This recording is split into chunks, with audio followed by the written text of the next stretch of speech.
Hi, welcome back. My name is Dr. Marianne Shepard, and I'm so glad to be bringing you this series this month on special considerations and reinforcement. Today we are talking about increasing the value of reinforcers. So when we're talking about this, we talk a little bit about satiation and deprivation. And so, water. If I were to ask you to pay me for a bottle of water, would you pay me for that bottle of water? The answer is it depends. If you are at home, in your house, or if you were at the office at work, you probably wouldn't pay me for that bottle of water because you probably have a bottle of water for free that you already have. You don't need water. If you do, you could probably go to your kitchen or the break room and get a bottle of water that you've already purchased, or water out of your filter or your tap. Depends on where you live, whether you want to drink out of your tap water or not. And so you probably have access to water, so you are not going to pay me for water. However, if you're on a road trip or a car trip, you might be willing to stop at a gas station and pay for water, for a bottle of water. Maybe you would pay $1, $2 for that bottle of water. If you are at an amusement park or an airport, how much are you willing to pay for that bottle of water? You might pay $5, $10 for a bottle of water. If you are stranded or dehydrated and you don't have access to water, maybe you've been lost in the desert or lost in the wilderness, or you've been outside working really hard all day, you would be very motivated to pay for that water because your need is high and your supply is low. This is all about supply and demand. If the need is high and the supply is low, you are willing to pay more than when the supply is high and the need is low. So if your child has unlimited access to every toy in their house, they have all the toys, they have all the things, they have unlimited access to them, what are they not going to pay for? What are they not going to work for? To behave for? They're not going to behave to access the toys or the books that they have unlimited access to. But if there are toys that are restricted, like the Play-Doh or the paint or the crayons, how much are they willing to work for those, like the craft activities, that they don't have unlimited access to? The same goes with video games or electronics or TV. If your child has their own cell phone or their own TV or their own video game console, what are they not willing to work for? Because they have unlimited access to it. This is where we talk about rights versus privileges. So as a parent, your role is to make sure your child has food, water, shelter, safety, warmth, all of those basic needs.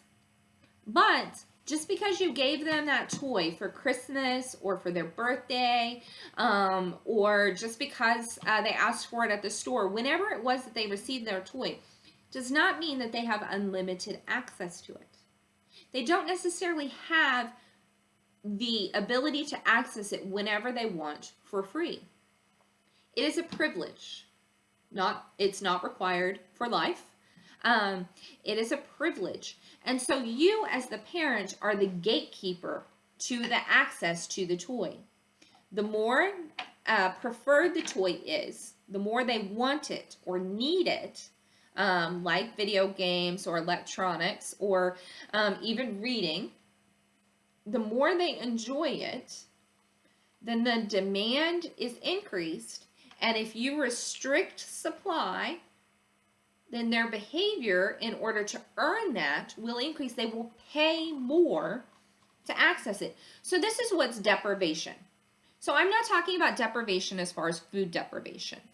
What I'm saying is, how can you restrict access to preferred things like their favorite toys, or even their favorite snacks? So food is required, water is required for life, and so those are things that they have the right to.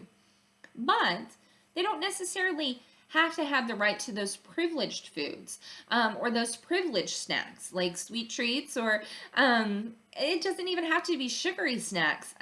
It could be special things like grapes or bananas if they really like that. I had a child who loved to work for cherry tomatoes. Right now at the clinic, we have somebody who loves string cheese.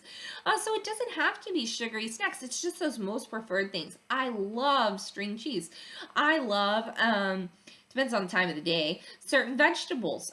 So I might be more or less willing to work, depending on the time of day, for access to those specific preferred vegetables that I have. I really like Brussels sprouts. I know I'm weird.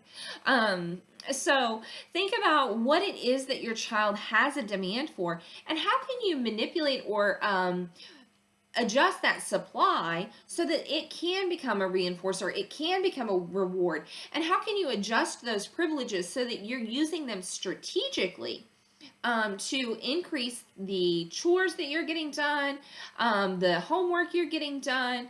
The same in the classroom. Not every activity in the classroom has to be free. You can level those activities and have bronze level activities, which are kind of things that are less exciting. You can have gold level activities, which are things like your electronics or those really high preferred activities. And then children can work to earn those things. In the next video, we're going to talk about non-contingent reward. This is really about satiation. So satiation is when a child has had too much of something. So when they've had too much of something, they've had a lot of access to that, then they're less willing to work for it. And so if your child has unlimited access to something, then they're not necessarily willing to work for it as a reward. It's not as reinforcing.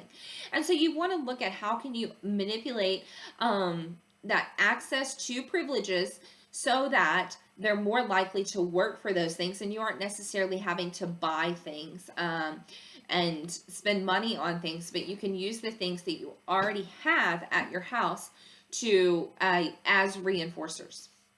I hope you found this information helpful. You can follow us on Facebook at Everyday Behavior with Dr. Mary Ann, or our website at www.everydaybehaviors.com. You can find more resources on this and more information. And also like us below and follow us below. Have a wonderful day and see you in the next video.